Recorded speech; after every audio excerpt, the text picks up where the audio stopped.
Well, the Panama Canal, a critical maritime passage connecting the Pacific and Atlantic Oceans, has become the center of fresh controversy. President-elect Donald Trump, addressing supporters in Arizona, criticized Panama for charging what he described as excessive rates for canal usage.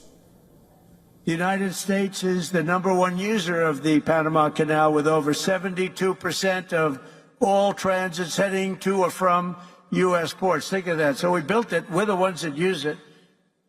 They gave it away. Considered one of the one of the great wonders of the world. The Panama Canal opened for business 110 years ago and was built at huge cost to the United States, and it really is big when you consider the lives and the treasure, the equivalent of $1.2 trillion today. You don't hear those numbers. Trump further warned against potential Chinese influence over the canal, despite China having no direct control over it. Instead, two ports at the canal's entrance are managed by a Hong Kong-based company. Trump's comments mark a rare instance of a U.S. leader suggesting reasserting control over a sovereign nation's territory. When President Jimmy Carter foolishly gave it away for $1. During his term in office, it was solely for Panama to manage and not for China or any other country to manage. You see what's going on there? China. The Panama Canal was constructed and operated by the U.S. until its handover in 1999. The transfer followed a 1977 treaty signed by both nations allowing for joint administration before Panama assumed full control. President-elect Trump's remarks have drawn swift backlash from Panamanians. President Jose Raul Mulino reaffirmed the country's ownership of the canal, stating on social media that Panama's sovereignty was non-negotiable. The canal is not controlled directly or indirectly by China, the European Community, the United States, or any other power. As a resident of this country, I reject any statement that misrepresents this reality. The canal will continue to be in Panama's hands as a patrimony of our nation and guaranteeing its use for the peaceful and uninterrupted transit of ships of all nations. Trump's comments also highlight broader concerns over China's growing influence in global trade routes, despite no evidence of direct control over the Panama Canal, while the Panamanian government has remained firm.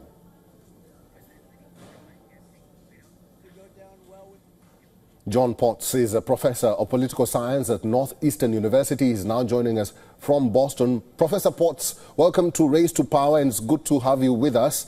Let's begin with the president-elect quoting controversy. He started with the tariffs, now he's talking about the Panama Canal. What are the ripple effects of his comments once he takes charge as president and then he changes tone?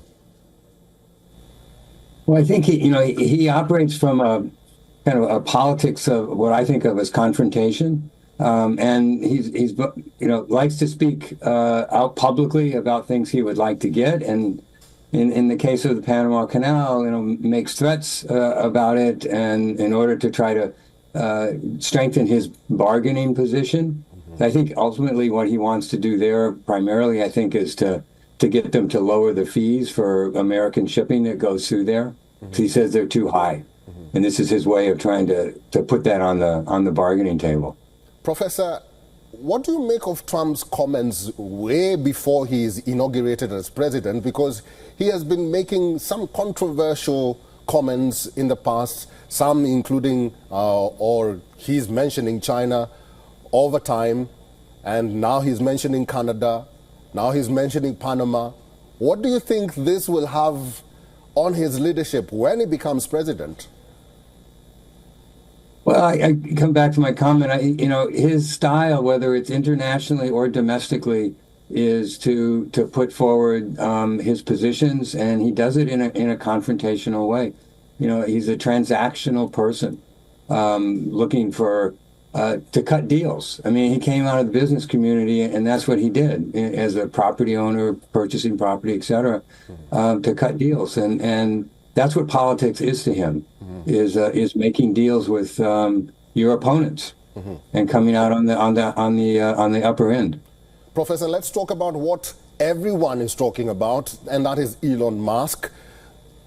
Are Americans justified to speculate that Elon Musk is their president, considering that he's been in all events that Trump has been in? And where is J.D. Vance? Interesting question about J.D. Vance. It is, Trump makes it. Some Democrats have referred to Elon Musk as a president or president in waiting or something. I mean, as Trump says, he can't be president because he wasn't born in this country. But it is interesting. Trump is very typically does not like to be overshadowed. And Elon Musk, I would say, has come closer than anyone else to overshadowing him. But Elon Musk is the richest, he has the largest wealth of any individual in the world. And so I think Trump is willing to give a lot of lead to that because he likes to be associated with that. It is interesting, J.D. Vance, you don't hear about him at all at this point in time.